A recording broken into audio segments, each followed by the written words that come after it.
So now that we've explored that fight or flight response, we're moving on to the parasympathetic nervous system and its responses. So we had the autonomic nervous system, its subpart for stress, and its subpart for relaxation. This is where we are now. The parasympathetic nervous system is the counterpart to the sympathetic nervous system. And this part is the one that is designed for relaxation, aka rest and digest.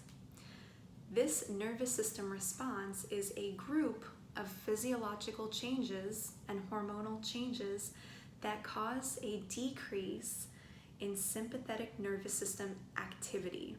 So what that means is the sympathetic nervous system was triggered into something, and now as a result of these hormonal and physiological changes, activation is becoming decreased.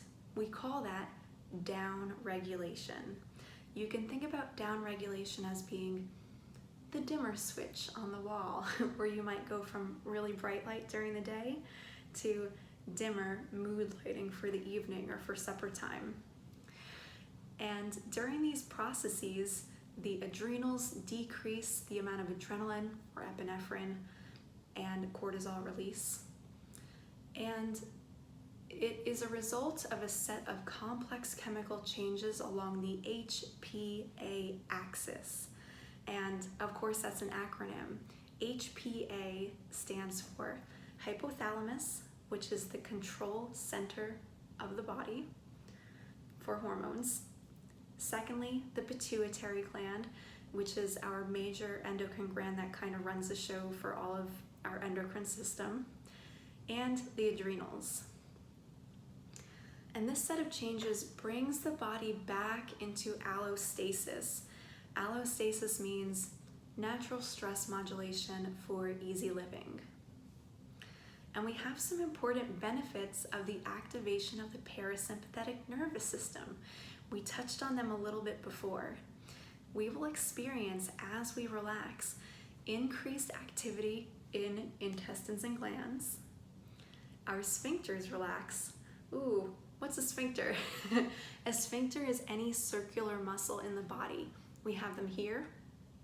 We also have them down at the bottom of the body, controlling areas that are associated with going to the bathroom. We need those to relax if we're going to resume things like digestion, which is the next set of changes that is allowed to resume. And fourth, our blood pressure and our heart rate begin to return to normal. So, for example, if you were to get someone in your clinical practice or in your yoga class that had digestive issues or even trouble conceiving, you might direct them toward practices like meditation, like painting, something that would allow them to down-regulate their bodies and start to practice that parasympathetic response. On the savanna, which is a type of living that humans were designed for, we could perceive a stressor and then return to normal. Back in those times, not presently, life's a little bit different now, but we would see some kind of stressor, whether it was a lion or another person that maybe wasn't quite so nice to us. And that stressor would have a definite beginning and a definite end once it vanished. So presently our issue is not stress itself. We need those systems to work.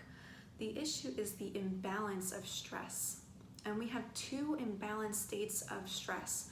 The first is severe acute stress, meaning that my stress is short term, but I have way too intense of a reaction to it. And the second is chronic stress, which is a lot more malignant. In chronic stress, my body might not return to normal. It stays in a physiological state of hyperarousal, that fight or flight state. It's just in there for too long.